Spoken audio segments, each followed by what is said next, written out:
Hello दोस्तों, आज बात करेंगे हम सुरों के सरताज मोहम्मद रफ़ी जी की इस वीडियो में। मोहम्मद रफ़ी भारतीय सिनेमा के एक महान पार्श्व गायक थे, जिनकी आवाज़ में एक अद्वितीय जादू था। उनका जन्म 24 दिसंबर 1924 को अविभाजित पंजाब के कोटला सुल्तान सिंह में हुआ था। उनके पिता का नाम हाजी अली मोहम्मद और माता का नाम अल्लाह रुखी था। रफ़ी साहब अपने 6 भाइयों में दूसरे सबसे बड़े थे। उनका परिवार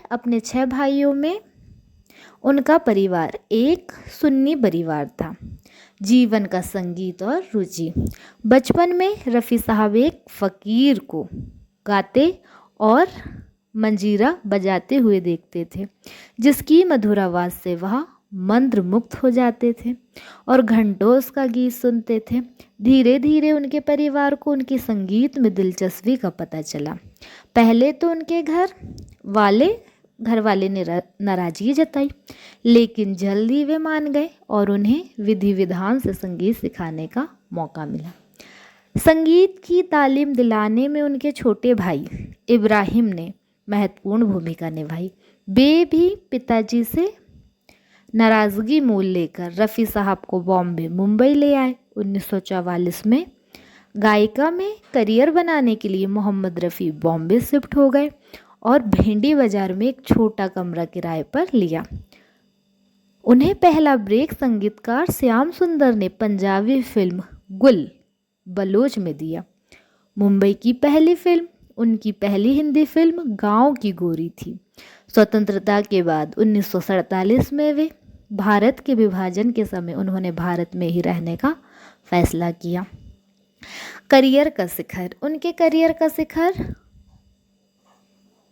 पाकिस्तान समय 1956 से 1965 तक लोकप्रियता। हर डायरेक्टर चाहता था कि उनकी फिल्मों में मोहम्मद रफ़ी गाना गाएं और हर अभिनेता चाहता था कि उनकी फिल्मों में मोहम्मद रफ़ी की आवाज़ हो, क्योंकि उनकी आवाज़ में गाने से फिल्म हिट हो जाती थी।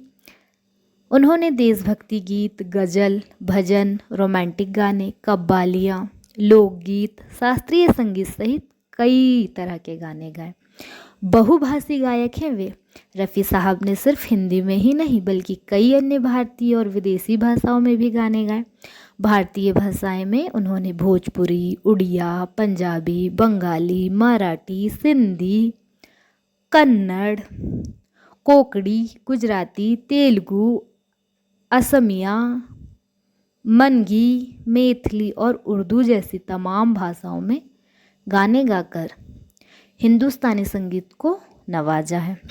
उन्होंने अंग्रेजी और फारसी जैसी भाषाओं में भी कई गाने गाए हैं। उन्होंने कुल 6 फिल्म फेयर पुरस्कार जीते थे। गानों की संख्या, उनके जीवन में गाए गाने की संख्या पर कुछ विवाद रहा। 1970 के दशक में Guinness book of world record ने पहले लता मंगेशकर को 25,000 गाने के साथ सबसे ज़्यादा गाने रिकॉर्ड बनाने का श्रेय दिया था। मोहम्मद रफ़ी ने इसका खंडन करते हुए गिनीज बुक को एक चिट्ठी लिखी। इसके बाद गिनीज बुक ने दोनों गायकों के दावे के साथ साथ प्रदर्शित किया और मोहम्मद रफ़ी को 1944 से 1980 के बीच 28,000 गाने रिकॉर्ड करने का श्रेय दिया गया। रफ़ी साहब की शादी 20 साल की उम्र में बसीरा बीबी से हुई थी, जो रिश्ते में उनकी चचेरी बहन लगती थी। इस शादी में उन्हें एक पुत्र प्राप्त हुआ। शालीनता व्यवहार। मोहम्मद रफ़ी एक बहुत ही शालीन और विनम्र व्यक्ति थे। वह अपने काम को हमेशा सबसे ऊपर रखते थे। वह अपनी टीम के सदस्यों का भी बहुत ध्यान रखते थे। कभी भी परफॉर्मेंस करने जाते तो सबसे पहले जाकर म्यूज़ियम को खाना ठीक से मिला या नहीं यह देखते थे। म्यूजिशियन को निधन हुआ उनका 31 जुलाई 1980 को। महज 55 साल की उम्र में उनका निधन हो गया। मोहम्मद रफ़ी अपने मधुर आवाज़ और शालीनता के कारण आज भी करोड़ों संगीत प्रेमियों के दिलों में अमर है। तो आज का वीडियो था मोहम्मद रफ़ी पे।